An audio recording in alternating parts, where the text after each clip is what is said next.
How many times a week do you feel overwhelmed? Here's an important truth.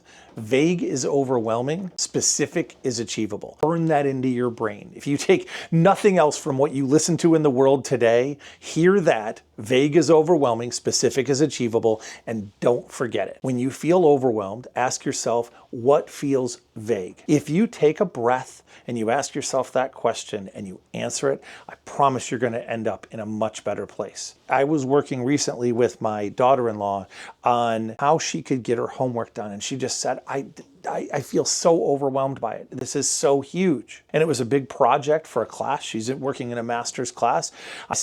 I just asked her, I said, what is it? What are the steps? And she started listing for me, well, I need to do this and this, and I could hear her ramping. I said, hold on, just list the steps. I'm not asking you to do any of them. List them.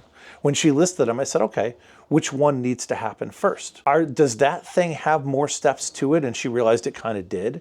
And when she did, I said, okay, how overwhelming does it feel to do step one that has 3 parts? She said, I can do that. And she calmed down, because in the end, calm comes first. Calm is the antithesis of overwhelm. And if we recognize that anytime we are feeling overwhelmed, it's because something feels vague, we can just ask, what feels vague, and answer that question. Where do you need to ask that question today? What is feeling vague for you that if you make it just a little more specific, you will calm right down?